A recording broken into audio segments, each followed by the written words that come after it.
మందకృష్ణ మాదిగకు ఒక హ్యాబిట్ అయిపోయింది. ఇట్లా కావాలని విమర్శించుడు, ఒకటే కుటుంబంలో ముగ్గురు. ఆయన మర్చిపోతున్నాడు. ఆయన 3 సార్లు నిలబడి డిపాజిట్ పోయింది ఆయనకు. ప్రజలలో ఆదరణ లేదు. కేవలము ఇట్లా తప్పుడు ప్రచారం చేస్తూ మేము అడ్డుకుంటున్నామని నేను నిన్న కూడా చెప్పిన. ఎక్కడన్నా ఏదన్నా ఆధారం ఉంటే నిరూపించండి, నేను రాజకీయాల నుంచి తప్పుకుంటా అని చెప్పి నేను నిన్న చెప్పడం జరిగింది. ఇప్పుడు కూడా అదే స్టాండ్లో ఉన్నాను. నేను ఎప్పుడు కూడా మా నాన్నగారు కాకా వెంకటస్వామి గారు మేము ఎప్పుడు కూడా అందరు దళితులు ఒకటే అని చెప్పి మేము ఎన్ని కార్యక్రమాలు చేసినప్పటికీ కూడా మా అంబేద్కర్ కాలేజ్లో 2 లక్షల మంది పాస్ అయినారు. ఎక్కడ కూడా మేము మాదిగా అని చెప్పి ఆలోచించలేదు ఎప్పుడు కూడా దాని గురించి. ఎందుకంటే ఈ మాదిగా గొడవ ఇదొక పొలిటికల్ గొడవ. ఈ బీజేపీ కుట్ర అందరికీ తెలుసు. దీంట్లో ఎట్లా డివైడ్ అండ్ రూల్ బ్రిటిష్ రాజ్యం నుంచి చేయాలనో ఆ కుట్ర జరుగుతుంది. నేను ఇదే కోరుతున్నాము. మేము మా మీటింగ్లో కూడా మాల సింహ గర్జనలో మేమేం చర్చించుకున్నాము, మాలలకు సెల్ఫ్ రెస్పెక్ట్ ఉండాలి, మాలలకు గౌరవం ఇవ్వాలి. అందరూ కూడా చిన్న చూపు చూస్తున్నారు. మేము కూడా సెకండ్ లార్జెస్ట్ కమ్యూనిటీ అన్నమాట కాస్ట్ తెలంగాణలో, మాకు ఎందుకు కించపరుస్తున్నారని చెప్పి మేము మా మాల సింహ గర్జన అందరూ మేము ఒక ప్లాట్ఫామ్ మీద ఉన్నాము. మా హక్కులు మేము కాపాడుకోవాలి, మా జాతిని మేము కాపాడుకోవాలని చెప్పి మేము చేసుకున్నాము. మందకృష్ణ మాదిగా ఇదే రెడ్ల మీటింగు, కంబాల మీటింగు, ఇతర కాస్ట్ మీటింగ్లు అయినప్పుడు ఎందుకు నోరు ఇప్పట్లేదు, వాళ్ళ మీద ఎందుకు విమర్శిస్తలేడు? కేవలము ఆయన మాకు విమర్శించి రేటింగ్స్ పెంచుకోవాలి, మాదిగలలో ఒక లీడర్ కావాలని చెప్పి ఆయన ప్రయత్నం చేస్తున్నాడు. కానీ ఆయన జాతికి, దళితుల జాతికి చాలా నష్టం చేస్తున్నాడు. ఎందుకంటే ఏదైతే ఇన్ని సంవత్సరాల నుంచి డివైడ్ అండ్ రూల్ చేద్దామని చెప్పి ప్రయత్నం చేస్తున్నారో, అసలు దీంట్లో ఏం చేయాలి దళితుల కోసము?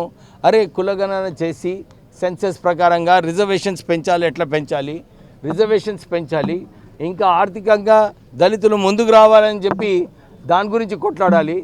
దేశాన్ని ఎవరైతే లూటంబాజీ చేస్తున్నారో వాళ్ళ వ్యతిరేకంగా కొట్లాడాలి. ఎందుకంటే రాష్ట్ర ప్రభుత్వము, కేంద్ర ప్రభుత్వము నిధులు బీద ప్రజల కోసము, ఆ నిధులు దౌర్జన్యంగా ఓవర్ బిల్లింగ్ చేసి దోసుకొని పోయేటప్పుడు వాళ్ళ మీదనైతే ఏం మాట్లాడతలేడు. మేము ఇదే కోరుతున్నాము. దళితులందరూ కూడా ఐక్యంగా ఉండాలి, బలంగా ఉండి కొట్లాడినప్పుడే మన హక్కులు మనం సాధించుకోవచ్చు. దీంట్లో ఎవరి వాటా ఎవరు తీసుకునేది అవసరం లేదు.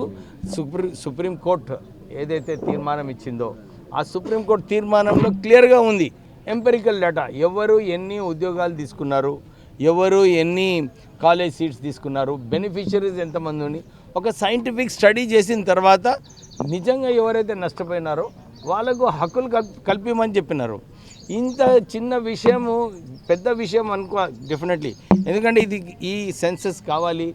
నేను ఇదే కోరుతున్నాను.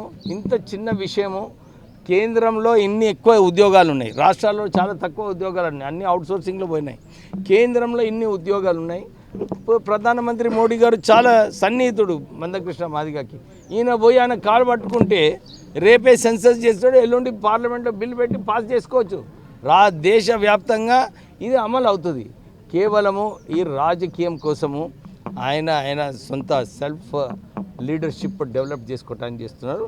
ఇప్పుడు కూడా నేను ఇంతకుముందు కూడా చెప్పినాను, నేను ఏ దళితుల వ్యతిరేకంగా నేను మాట్లాడను, వ్యతిరేకంగా మాట్లాడను.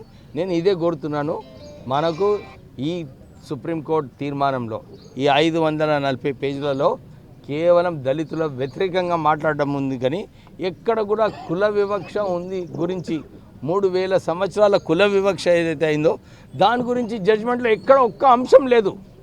యాక్చువల్లీ ఈ ఎకనామికలీ వీకర్ సెక్షన్ ఈ 10% ఏదైతే సెంట్రల్ గవర్నమెంట్ పాస్ అయిందో దాంట్లో లేదు కేటగరైజేషన్. దాంట్లో ఎందుకు ఉండొద్దు కేటగరైజేషను, దాంట్లో ఎందుకు ఉండొద్దు క్రిమి లేయరు, ఇవన్నీ విషయాలు ఉన్నాయి. అన్ని చోట్ల కూడా మేము ఇదే కోరుతున్నాము. మీరు న్యాయంగా ఏది చేసినా కానీ మేమందరం కూడా సమర్థించడానికి రెడీగా ఉన్నాము. కానీ కాన్స్టిట్యూషన్ ప్రకారంగా చేయాలి. ఇది ఇష్టం వచ్చినట్టు ఎవరో డిమాండ్ చేస్తున్నారు, ఎవరో చేస్తున్నట్టు కాదు. ఇది కేవలము ఇది ఒక రాజకీయం నాటకం నడుస్తుంది, డ్రామా నడుస్తుంది. కేవలము ఎట్లా ఢిల్లీ నుంచి ఏదైతే ఇన్స్ట్రక్షన్స్ వస్తున్నాయో ఈ మీరు కూడా చూసినారు మేధావులు అందరు ఏం మేధావులు సభ అందరూ బీజేపీకి సంబంధించిన వాళ్ళే ఉన్నారు. ఎవ్వరు కూడా సుప్రీంకోర్టు డిసిషన్ చదవలేదు. చదవకుండా అందరు మాట్లాడుతున్నారు. నేను ఇంతే అందరు కోరుతున్నాను, మీరు సుప్రీంకోర్టు డిసిషన్ సరిగా చదవండి. చదివిన తర్వాత దాని ప్రకారంగా అమలు చేయడానికి అందరు కూడా ముందుకు వస్తారు.